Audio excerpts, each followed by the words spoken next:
escucha mi clamor, haz que se aparte el miedo.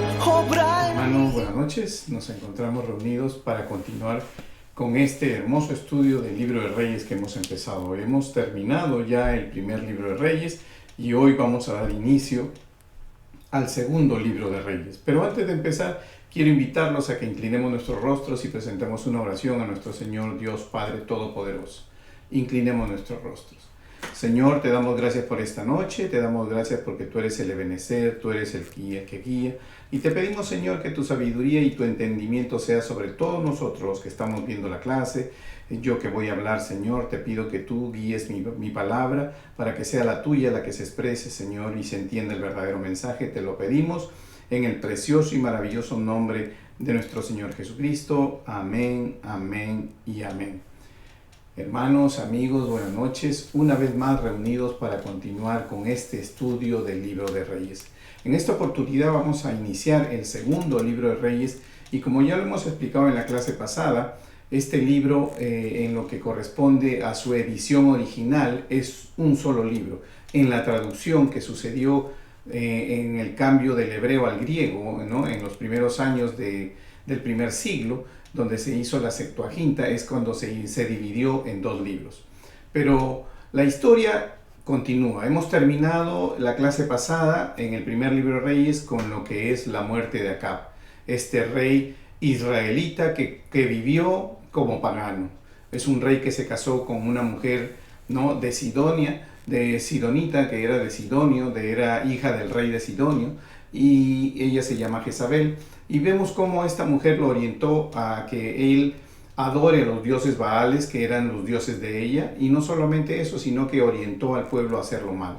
También nos dimos cuenta cómo el Dios al cual nosotros adoramos, creemos, fue sumamente bondadoso, fue sumamente misericordioso, fue sumamente dador de su amor hacia él, pese a que él vivía ajeno al reconocimiento del Dios de Israel. Él, a través del profeta Elías, lo hizo ver y le demostró que él era el único Dios que podía hacer descender fuego del cielo, y así lo hizo delante de todos sus profetas que no pudieron hacer esto. Sin embargo, vemos como él, aún así, él sigue desviado, y en una segunda oportunidad el Señor le entrega a los sirios en su mano para que él pueda hacer, y en lugar de reconocer lo que Dios ha hecho y eliminar a este pueblo, él hace un pacto con este pueblo dándole el revés a Dios de lo que debería haber hecho. Nos damos cuenta que es un hombre que no entendió y se cumplió lo que al final Dios le dijo, que iba a morir y que no su sangre iba a ser lamida por los perros. Y así vemos que así termina la historia y dejamos a su hijo, entrando a su hijo en el trono. Pero ya vemos que su hijo también va a hacer lo malo sobre los ojos de Jehová. ¿Por qué? Porque simplemente no deseó hacerlo, ¿no? El hecho de haberse criado en un ambiente negativo, en un palacio negativo, no significa que debe hacer lo malo. Porque cuando uno llega a una determinada edad, uno sabe escoger entre lo bueno y lo malo.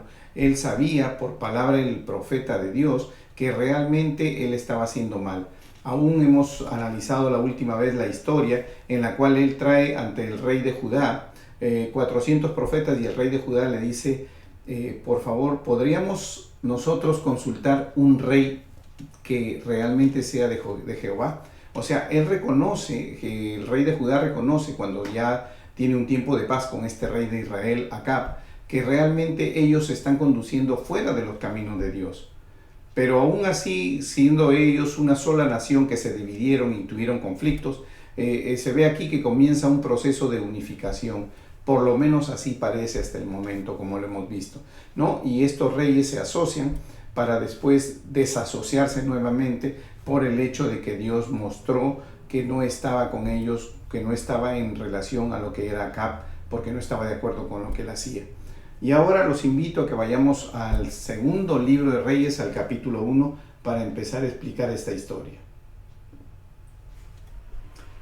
Y dice así: y después de la muerte de Acab, se rebeló Moab contra Israel. Recuerden que Moab está al lado derecho de Israel y Judá, está cruzando el Jordán, Este era uno de los pueblos, ¿no?, que de una u otra manera siempre estuvo en un pequeño conflicto, siempre con Israel. Entonces vemos que habían sido súbditos, habían estado pagando un impuesto, eran vasallados por Israel, o sea, Israel era el que tenía el dominio sobre Moab. Entonces, a la muerte de Acab, como nosotros vemos, a la muerte de este rey Acab, que era un rey que sabemos que no caminaba dentro de los ojos, también sabemos que es un rey que de una u otra manera Dios lo respaldó en las batallas porque él ganó. Entonces vemos que el pueblo de Moab tenía cierto respeto al rey de Israel, no respeto en cuanto a su administración, con respecto a su función con Dios o con el Dios de Israel, sino un respeto con relación a lo que vendría a ser como un ejército de batalla que dominó a lo que es Moab. Seguimos leyendo para que darnos cuenta cómo dice: y Ocosías cayó por la ventana de una sala, de la sala que tenía en Samaria. Ocosías ya sabemos que en la clase pasada lo dejamos, que es el rey, es el hijo del rey Acab, el rey que reemplazó a Acab. Dice, cayó por la ventana de una sala de la casa que tenía en Samaria, y estando enfermo envió mensajeros y les dijo: id y consultad a Baal-Zebut, dios de Ecrón, si he de sanar de esta mi enfermedad. Sabemos que la insistencia de querer adorar al dios Baal, definitivamente, siendo este el hijo del rey, tenía que tener conocimiento de todos los sucesos que habían sucedido en el palacio o alrededor de él, o con ocasión de que involucrara a miembros del palacio, como es el caso, ¿no?, que le sucedió a su padre con relación a Elías, los profetas, las batallas, la entrega de los sirios.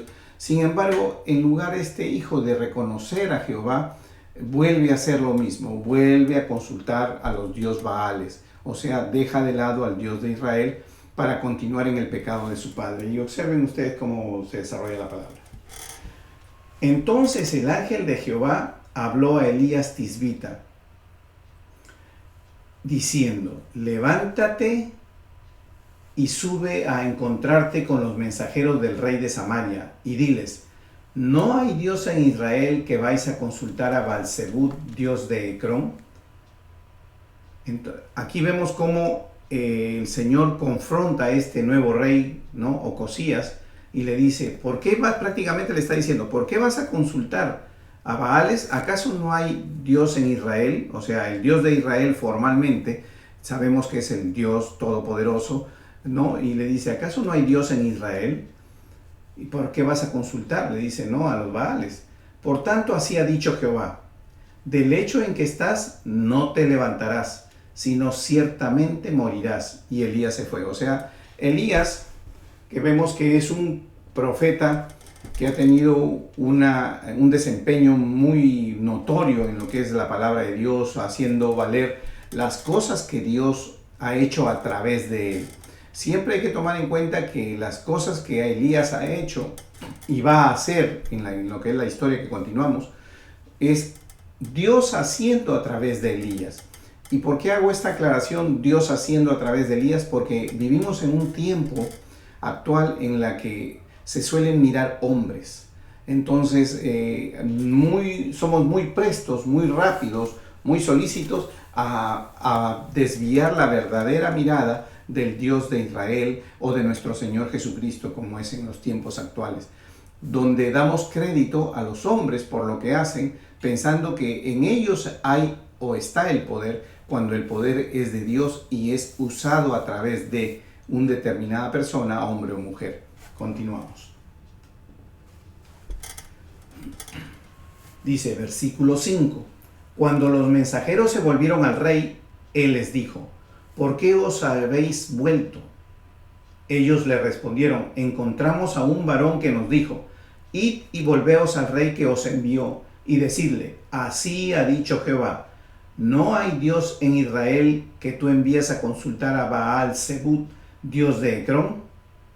Por tanto, del lecho en que estás no te levantarás, de cierto morirás. O sea, aquí nos estamos dando cuenta de que los hombres que había enviado Ocosías a consultar al rey de Baal ya habían sido interceptados por el texto que hemos leído por Elías. Y Elías le había dicho, regresen y díganle eso. Pero pese a eso, Elías también va y se lo dice.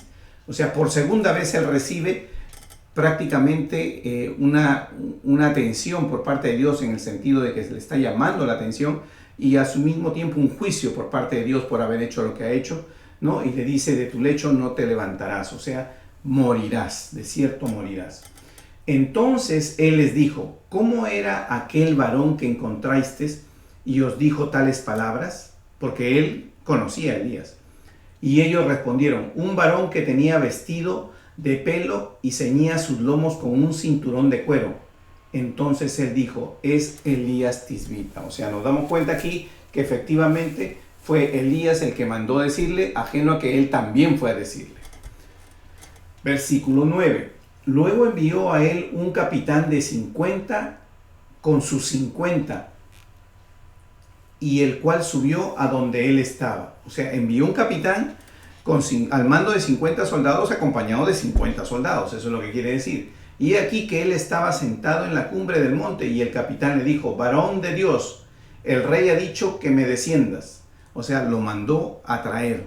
Este Ocosías, pese a que está en su lecho, pese a que Dios le está mandando un mensaje prácticamente de que te vas a morir, en lugar de inclinar su corazón, su voluntad, su rodilla, inclinarse completamente a Dios, pedir perdón y reconocer que es el Dios de sus padres, el Dios de Abraham, el Dios de Isaac, el Dios de Jacob, muy por el contrario, manda traer a Elías y manda 50 hombres. ¿Por qué manda 50 hombres con un capitán al mando a traer a Elías? Porque sabía quién era Elías, porque conocía la historia de Elías a través de los sucesos que habían pasado. Sin embargo, en lugar de mostrar temor a Dios, porque sabía que no era Elías, porque lo que Elías le había exhibido era el poder de Dios, sin embargo, va con el ánimo de traer a Elías, con esa voluntad indebida, desconociendo a Dios en todo. Seguimos. Versículo 10. Y Elías respondió y dijo al capitán de 50, si yo soy varón de Dios, descienda fuego del cielo y consúmate con tus 50. Y descendió fuego del cielo que lo consumió a él y a sus 50. Es necesario que nosotros entendamos que lo que está pasando no es poder de Elías, es poder de Dios. ¿Por qué vemos aquí a un Dios tan duro eliminando 50 hombres que han sido enviados y están bajo órdenes y están cumpliendo órdenes? ¿Por qué? Porque en esa acción, este capitán que viene a verlo es parte del pueblo de Israel, porque Ocosías es el rey de Israel y estos soldados son israelitas. También tienen el conocimiento que Dios es el que hizo presente cuando Elías lo citó en aquel primer enfrentamiento con los Baales y después en la batalla cuando le entregó a los sirios. Entonces, ¿por qué desciende fuego del cielo? No desciende fuego del cielo porque quisieron arrestar a Elías. Tenemos que entender bien claro eso. Desciende fuego del cielo cuando Elías lo dice, porque estos hombres, que eran los soldados, desconocieron la autoridad de Dios, desconocieron a Dios como su Dios también. ¿Por qué? Porque vinieron y le dijeron a Elías, varón de Dios. O sea, están reconociendo que él es un varón de Dios y sin embargo no quieren aceptar que él es de Dios. Por eso él hace esa mención, dice, si yo soy varón de Dios, que descienda fuego del cielo. Entonces el fuego del cielo no desciende nada más, no desciende porque él lo pidió, sino desciende porque ellos están yendo contra la autoridad de Dios. No reconocen lo que es el poder de Dios. Seguimos.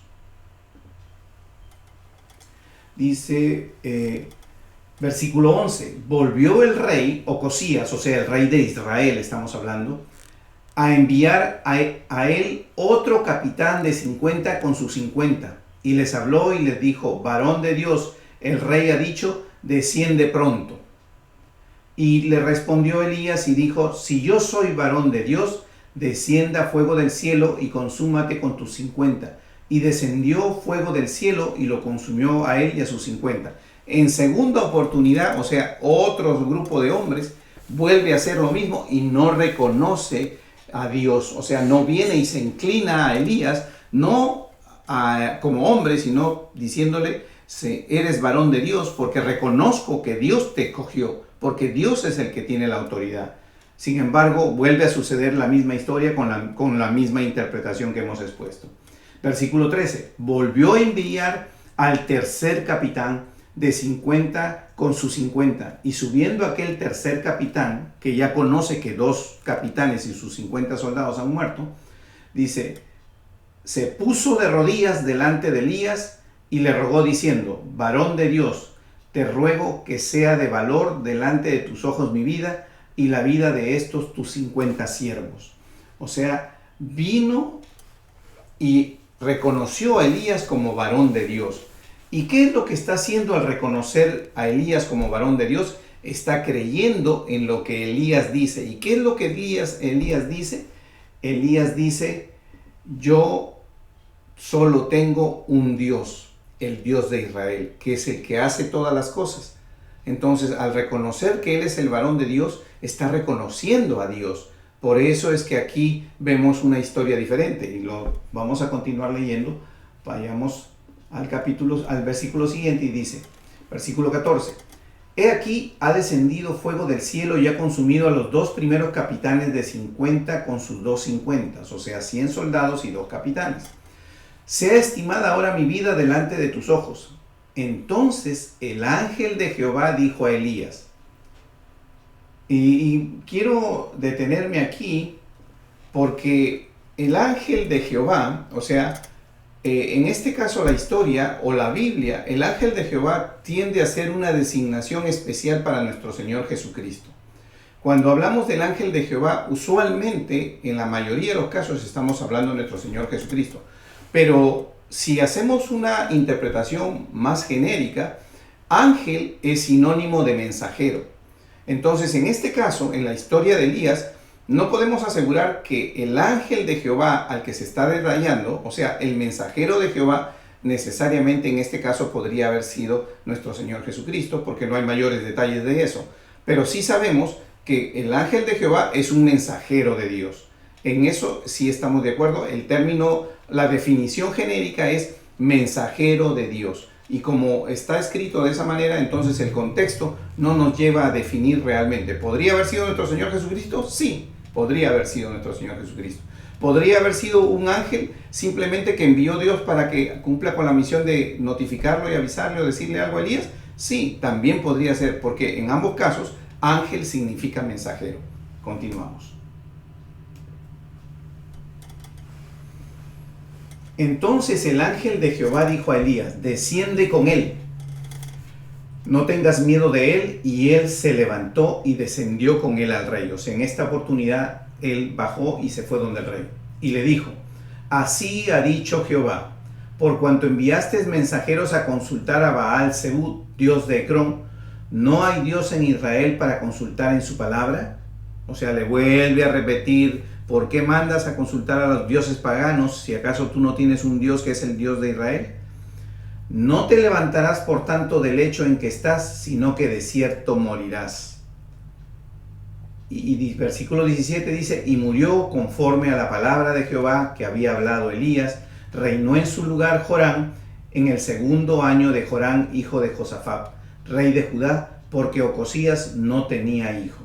Los demás hechos de Ocosías no están escritos en el libro de crónicas de los reyes de Israel. Recuerden que el libro de crónicas de los reyes de Israel no lo tenemos en nuestra Biblia. El libro de crónicas de la que tenemos nosotros, de la Reina Valera o de cualquier otra versión, corresponden a la historia de los reyes de Judá. Ahora, bien, dice aquí en el versículo 17, y déjenme repetirlo antes de pasar al siguiente capítulo, al siguiente versículo, dice, y murió conforme a la palabra de Jehová que había hablado Elías, y reinó en su lugar Jorán. O sea, Jorán es el rey de Israel. En el 2º año de Jorán, hijo de Josafat, rey de Judá. ¿Qué nos quiere decir eso? y Ocosías no tenía hijo. ¿Qué nos quiere decir eso? Nos quiere decir que en ese momento hubo dos reyes con el mismo nombre. Joram en Israel, lo que es el reino del norte, y Joram en lo que es el reino de Judá, el reino del sur. En ambos casos se llamaron Joram, pero no tenían una relación porque uno no era descendiente, si bien es cierto, no era descendiente de Ocosías, era uno de parte del reino de Israel, y el otro era descendiente de Josafat, que era el rey de Judá saliente. Entonces vemos solamente una duplicidad en lo que es el nombre, pero no en persona. O sea, estamos hablando de dos reyes diferentes, pero de Israel. Joram de Israel y Joram de Judá. Totalmente diferentes personas, siendo el mismo el nombre. Entonces, habiendo aclarado esto, seguimos. Capítulo 2. Dice, Eliseo sucede a Elías. Aconteció que cuando quiso Jehová alzar a Elías en un torbellino al cielo, Elías venía con Eliseo de Gilgal. Y dijo Elías a Eliseo, quédate ahora aquí, porque Jehová me ha enviado a Betel. Y Eliseo dijo, vive Jehová, y vive tu alma, que no te dejaré. Descendieron pues a Betel, y saliendo a Eliseo los hijos de los profetas que estaban en Betel le dijeron, ¿sabes que Jehová te quitará hoy a tu señor de sobre ti? Y él dijo, sí, yo lo sé, callad. ¿Qué es lo que estamos entrando ya en este capítulo 2? Estamos viendo ya el final del ministerio de Elías. La palabra nos va a demostrar más adelante que Elías no llega a conocer la muerte. Elías es el primer ejemplo, diríamos así, que es de arrebatamiento en la palabra de Dios, porque él es arrebatado, es levantado, es llevado al cielo por un torbellino. Y así escrito está. Entonces, aquí vemos que los principios bíblicos que se sostienen con relación a lo que nosotros también estamos esperando, que la iglesia sea levantada, en el Antiguo Testamento ya Él nos demostró que efectivamente eso era posible. ¿Por qué? Porque levantó a Elías. Y eso nos sirve a nosotros como testimonio también. Y vamos a ver más adelante que efectivamente hay muchas de las cosas que están escritas en el Apocalipsis que han sucedido en el transcurso del desarrollo, tanto en el tiempo de Jesucristo como en este tiempo, como estamos viendo, el levantamiento de Elías. Y vemos aquí que Elías le comunica a Eliseo que va a ser levantado, y cuando ellos llegan a Betel, un grupo de profetas, porque estos llamados hijos de profetas son profetas, le comunican que el día de hoy, o sea, en el día que están hablando, estamos hablando específicamente de un día preciso. El día de hoy Elías será quitado de esta tierra, pero no porque morirá, sino porque será levantado. Y pongan atención que los que están teniendo este conocimiento de parte de Dios son profetas comunicándole a Eliseo que Elías va a suceder eso. Sin embargo, vamos a ver en la historia cómo se desarrolla y nos vamos a dar cuenta que hay ciertas cosas que suceden que vamos a explicar. Y le preguntan a Eliseo si él sabía, y él dice, sí, yo sé. O sea que esto es algo que Dios se lo reveló a Eliseo. Obviamente se lo tuvo que haber revelado a Elías, y también se lo reveló a estos profetas de Betel. Versículo 4. Y Elías le volvió a decir a Eliseo, quédate aquí ahora, porque Jehová me ha enviado a Jericó. Y él le dijo, vive Jehová y vive tu alma, que no te dejaré. O sea, él no se quiere apartar de Elías. Vinieron pues a Jericó y se acercaron a Eliseo los hijos de los profetas que estaban en Jericó. Primero estuvieron en Betel y le comunicaron los profetas de Betel que Elías iba a ser arrebatado o levantado en un torbellino. Y cuando se mueve para Jericó, los profetas de Jericó, o sea, otro grupo de hombres, profetas, ¿no?, le vuelve a hacer la misma comunicación a Eliseo y obviamente también a Elías, ¿no? Dice, vive Jehová y vive tu alma, que no te dejaré. Fueron pues ambos. Y vinieron 50 varones de los hijos de los profetas, o sea, 50 profetas, y se pararon delante a lo lejos, y ellos dos se pararon junto al Jordán. Recuerden que después del Jordán, estamos hablando en la posición geográfica, Después del Jordán, en lo que es Jericó, es como un desierto. O sea, ellos en este momento no están en una zona habitable. Y eso es importante, tomar en cuenta la geografía también para efectos de comprensión e interpretación de la ley, inclusive en comparación con los tiempos que van a venir, que son los tiempos apocalípticos. Aquí vamos a tener un ejemplo de un arrebatamiento, de un levantamiento de un hombre en vida. No hablan de una transformación de Elías, no habla de una transformación la palabra de Dios, lo deja esto como en el aire. Simplemente dice, Elías fue envuelto en un torbellino y levantado. ¿Qué sucedió cuando fue envuelto en un torbellino? No lo conocemos. No hay manera porque no está escrito en la palabra de Dios, pero sabemos que Dios tiene el control y Él puede manejar. Pero sí se hizo presente ante Eliseo la manera en que lo iba a levantar. ¿Por qué? Porque iba a ser, Eliseo le dijo, no me apartaré de ti, y él verá cómo va a ser levantado. Y observen, y seguimos viendo, y observen ustedes qué es lo que está pasando. Dice, entonces capítulo 8, dice, tomando entonces Elías su manto, lo dobló y golpeó las aguas, las cuales se apartaron a uno y a otro lado y pasaron ambos por lo seco. O sea, ¿qué golpeó? Golpeó el río Jordán. Y el río Jordán se dividieron las aguas, al igual que se dividió cuando lo dividió Moisés, al igual que se dividió cuando pasó Josué, ¿no? En este momento lo está dividiendo Elías, golpeando su manto con el agua. Y dice, cuando habían pasado, Elías dijo a Eliseo, pide lo que quieras que haga por ti, antes que yo sea quitado de ti. Y dijo Eliseo, te ruego que una doble porción de tu espíritu sea sobre mí. Cuando nosotros hablamos de una doble porción del espíritu, debemos pensar en la vida de Elías, porque no está pidiendo doble porción de las cosas que hiciste, de que Dios me bendiga usándome a través de mí con esos poderes. No, pide doble porción del espíritu. El espíritu es la esencia de Elías. Que tu doble porción de tu espíritu sea sobre mí, quiere decir que va a repetirse parte de la historia de Elías, o va a duplicarse la historia de Elías en todo caso, porque le está pidiendo el doble, ¿no? Entonces vamos a decir que no solamente va a recibir el doble en eso, sino podría recibir el doble de los problemas que Elías tuvo. Recuerden que Elías fue perseguido y fue tratado de ser asesinado por Jezabel todo el tiempo. Entonces aquí nos vamos dando cuenta cómo realmente él va pidiendo que le den la doble porción. Versículo 10. Y él le dijo, cosa difícil has pedido. Claro, cosa difícil porque estás pidiendo todo lo que me pasó a mí, el doble. Si me vieres cuando fuere quitado de ti, te será hecho así. Mas si no, no. O sea, mejor dicho, si no me puedes ver a la hora que me voy, no se te dará lo que pides. Y versículo 11 dice, y aconteció que yendo ellos y hablando, he aquí un carro de fuego con caballos de fuego apartó a los dos. O sea, primero se le abrieron los ojos espirituales, porque estamos hablando aquí de que esto es espiritual. Estos caballos no son caballos terrenales, son caballos de fuego, dice bien claro. Dice aquí en el versículo 11, y aconteció, y hablando aquí, un carro de fuego con caballos de fuego apartó a los dos, y Elías subió al cielo en un torbellino.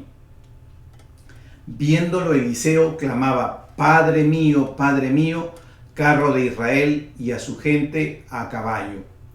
¿Por qué? Porque él está reconociendo, en este caso está reconociendo que todo esto está viniendo de Dios, que todo lo que él ve es de Dios. Por eso dice, y nunca más le vio. O sea, esa fue la única oportunidad en que vio a él y subió, y nunca más le vio, dice, y tomando sus vestidos los rompió en dos partes. O sea, ¿qué es lo que hizo él? Se humilló ante la presencia de Dios, ante el hecho de que había sucedido. Alzó luego el manto de Elías que se le había caído y volvió y se paró a la orilla del Jordán. ¿Qué quiere decir?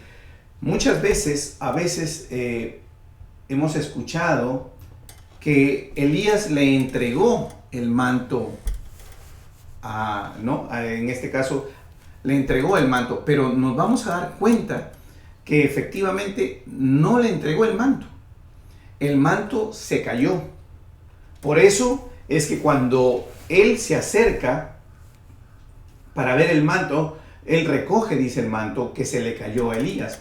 En ningún momento Eliseo está en ese momento recibiendo el manto de Elías. Eso es importante también conocer. ¿Por qué no recibe el manto de Elías?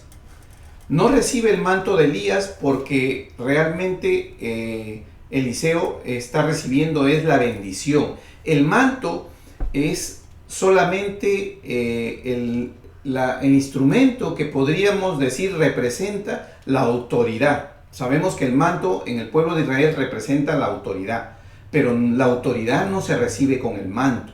La autoridad no está en el manto. Para eso es que Dios evita que nosotros tomemos estas cosas, estos objetos, y los comencemos a tomar como si fueran amuletos o los queramos adorar como si fuera el objeto el que tiene el poder, la bendición o es la manera en que Dios solamente se canaliza. Por eso vemos aquí que en ningún momento hay una ceremonia de entrega de manto donde Elías le dice, bueno, ya se acerca el torbellino, toma mi manto y toma tú el poder y la doble unción que Dios te va a dar. No, él es levantado y el manto cae. ¿Producto de qué? Producto de que a la hora que se levanta, lo levanta en un torbellino y el manto cae. Entonces, él se acerca y recoge el manto, que es el símbolo de la autoridad. Y eso es que quede claro para no confundir. Seguimos. Entonces Eliseo dice, no, toma este manto que se había caído, dice, y alzó luego el manto de Elías que se le había caído y volvió y se paró a la orilla del Jordán. Y tomando el manto de Elías que se le había caído, y hace mención en 2 veces que se le había caído, o sea, que no fue entregado, porque la autoridad, el poder y las cosas que recibe Eliseo son espirituales y no tienen nada que ver con las cosas materiales como el manto. Pero el manto es el símbolo de la autoridad, es el símbolo material de la autoridad de lo que vendría a ser Elías. Entonces vemos aquí que efectivamente dice, golpeó las aguas y dijo, ¿dónde está Jehová, el Dios de Elías? Y así que hubo golpeado del mismo modo las aguas y se apartaron uno y al otro lado y pasó Eliseo. O sea, nos damos cuenta aquí que efectivamente Eliseo está duplicando las acciones de Elías porque es lo que aprendió del profeta, ¿no? Entonces, todo lo que el profeta hizo, pero no podemos atribuirle al manto. Y ahora, así como no podemos atribuirle al manto un símbolo de autoridad o de ejercicio, lo mismo podríamos pensar y decir, oh, el manto, entonces pues debemos usar un manto para ejecutar ciertos actos que signifiquen que lleva el poder de Dios. Si usamos el manto va a suceder esto. No, no va a suceder eso, porque no es el manto. El manto solo es un símbolo de autoridad. Si lo utilizamos como símbolo de autoridad, está correcto. Pero si queremos utilizarlo como símbolo o como elemento que ejercita que se dividan las aguas, o sea que es el manto el que hace que se dividan las aguas, entonces nos equivocamos, porque no hay ningún poder en el manto. Lo mismo es cuando hablamos, si tomamos un ejemplo como cuando Jesús unta barro en los ojos de este ciego y después lo manda a lavarse en lo que es la laguna, el lago este. Pero el barro no es el que contiene el elemento milagroso, sino es la pregunta que le hace Jesús, ¿quieres ser sano? ¿Quieres ver? Y él dice sí, entonces le unta con barro. El barro solamente es un simbolismo, porque él sana de otras maneras también. Él también sana solamente en el caso del centurión. Él le dice a tu criado está sano, vuelve a tu casa. Cuando viene el centurión hacia él. ¿Eso qué significa? Que no hay... Dios quiere romper ese esquema para evitar que nosotros estemos tomando el manto, el barro o cualquier otro elemento que se use en el desarrollo de lo que es los milagros de Dios como si fueran estos símbolos sagrados o símbolos o maneras en que contiene el poder de Dios si repetimos la escena, ¿no? Si yo repito la escena y cojo un manto de autoridad de un profeta, entonces el mar se debe dividir y no es así. Y vamos a ver aquí a Eliseo inclusive después tomando un poco de sal para sanar las aguas, ¿no? del pueblo. Y vamos a verlo, tampoco estamos hablando y estamos refiriéndonos a qué es la sal, sino es el poder de Dios quien a través de Eliseo y usando un poco de sal es el que hace que se ejercite, pero la sal no tiene ningún elemento. No podemos duplicar un ritual de sanidad de aguas echando sal y vamos a pensar de que si yo echo sal en un agua, entonces si el agua está contaminada va a quedar totalmente curada, va a quedar totalmente potable, ¿no? Libre de toda contaminación. No es así. Continuamos.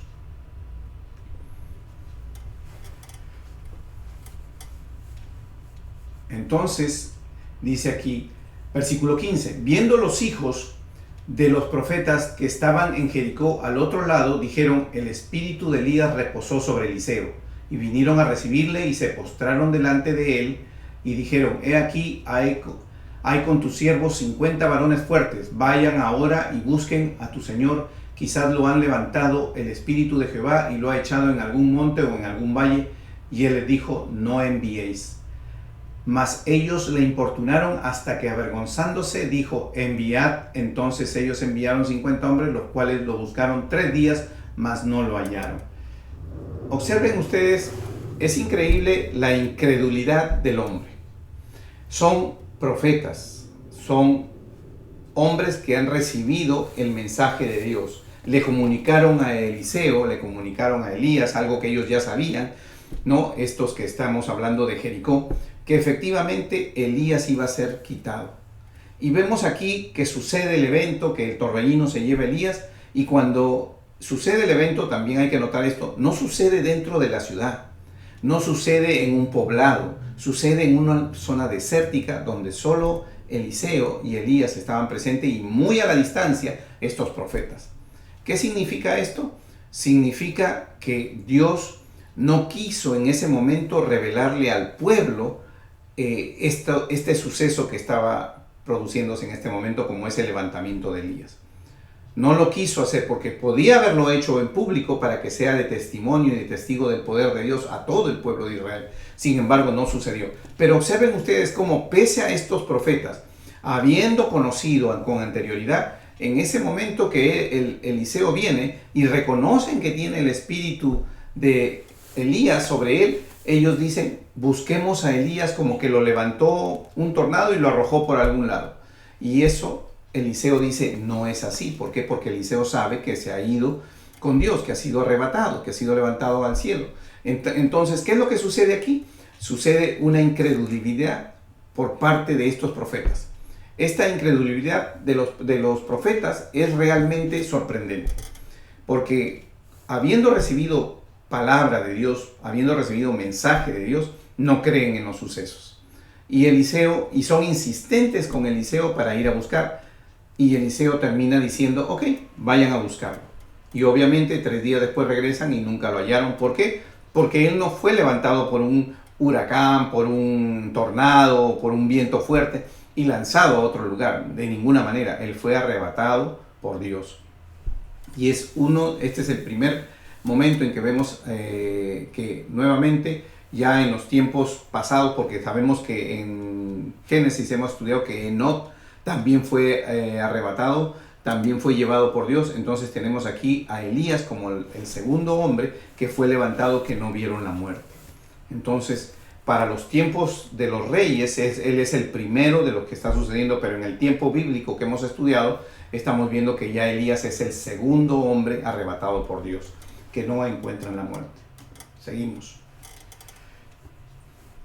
Y cuando volvieron a Eliseo, que se había quedado en Jericó, él les dijo, ¿no os dije yo que no fuese? O sea, que no fuese. Eso significa porque no los iban a encontrar. Y los hombres de la ciudad dijeron a Eliseo, he aquí el lugar donde está colocada esta ciudad es bueno, como mi señor ve, mas las aguas son malas y la tierra es estéril. Estamos hablando que ellos estaban en Jericó. Recuerden que estamos hablando de Jericó.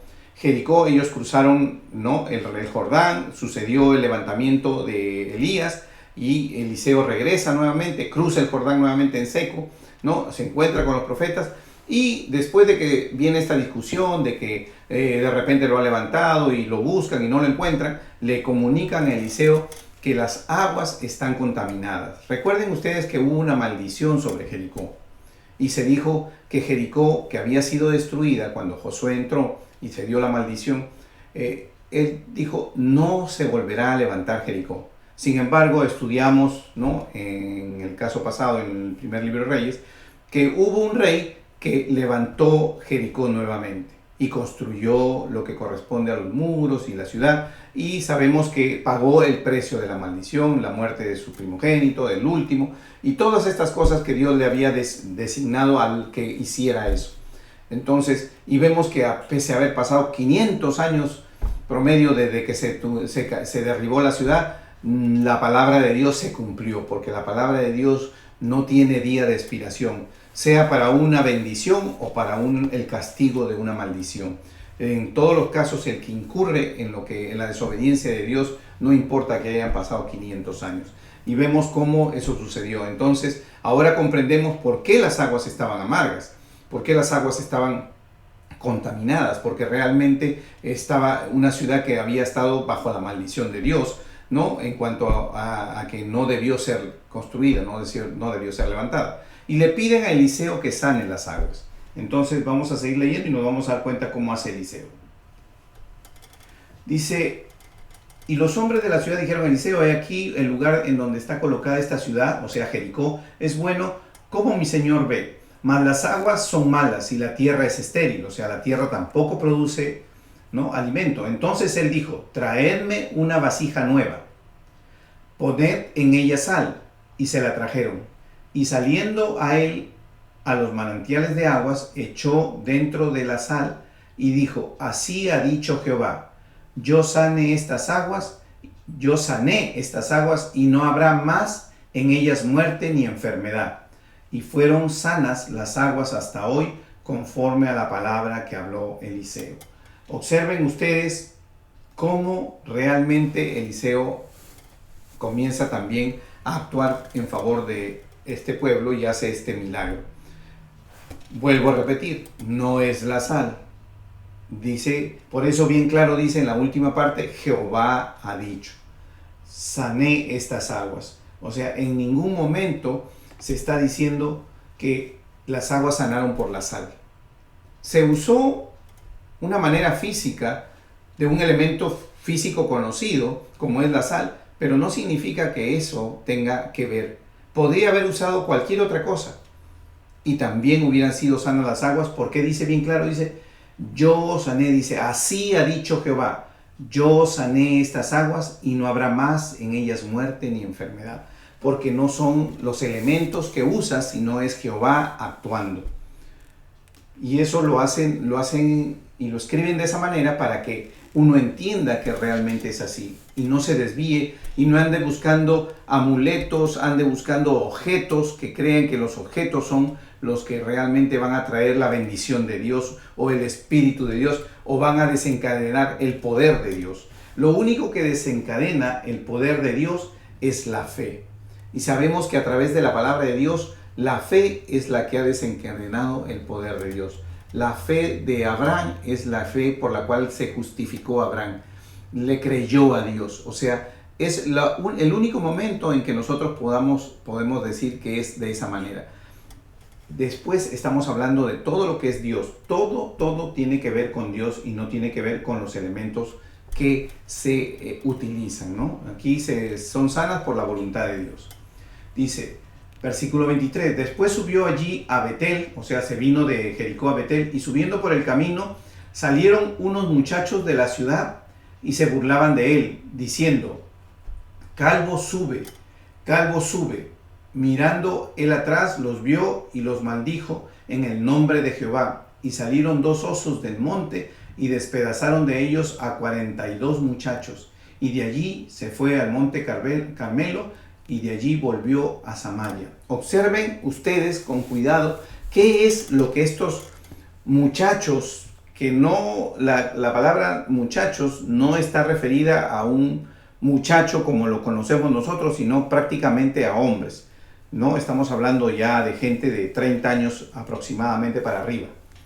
Dice, después subió allí a Betel, subiendo por el camino salieron unos muchachos de la ciudad y se burlaban de él diciendo, calvo sube, calvo sube. ¿Qué significa esto?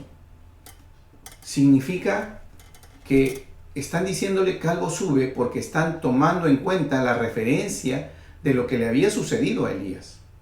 Se están burlando no de Eliseo. Al decirle sube, se están burlando de las acciones de Dios. Por eso vemos aquí un Dios tan duro que está ejercitando, ¿no?, un castigo sobre estas personas. ¿Por qué? Porque le están diciendo calvo sube. O sea, Elías subió como diciendo, como burlándose de lo que había sucedido con Dios, como burlándose del poder de Dios y como diciendo, eso es una historia total y absolutamente absurda y no te creemos.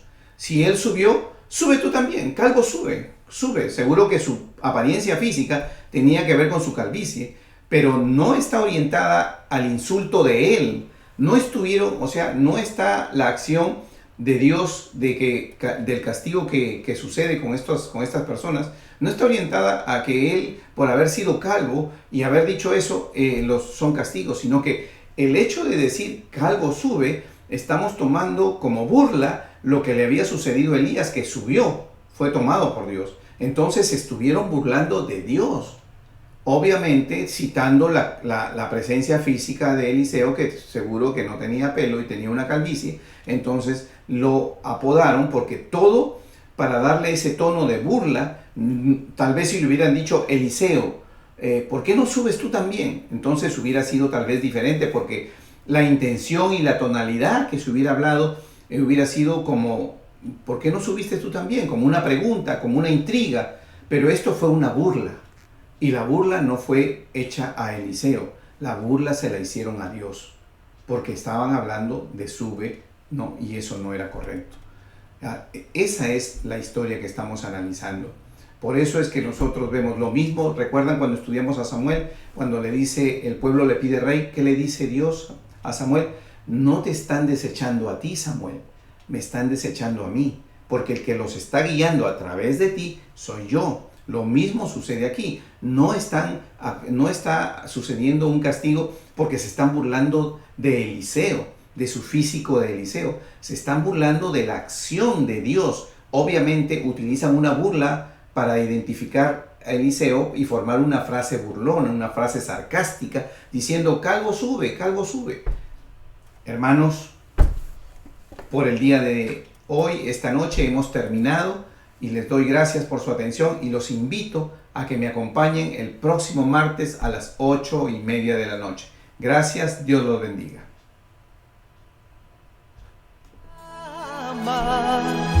Oh Dios de Israel, escucha mi clamor. Haz que se aparte el miedo, obra en mí.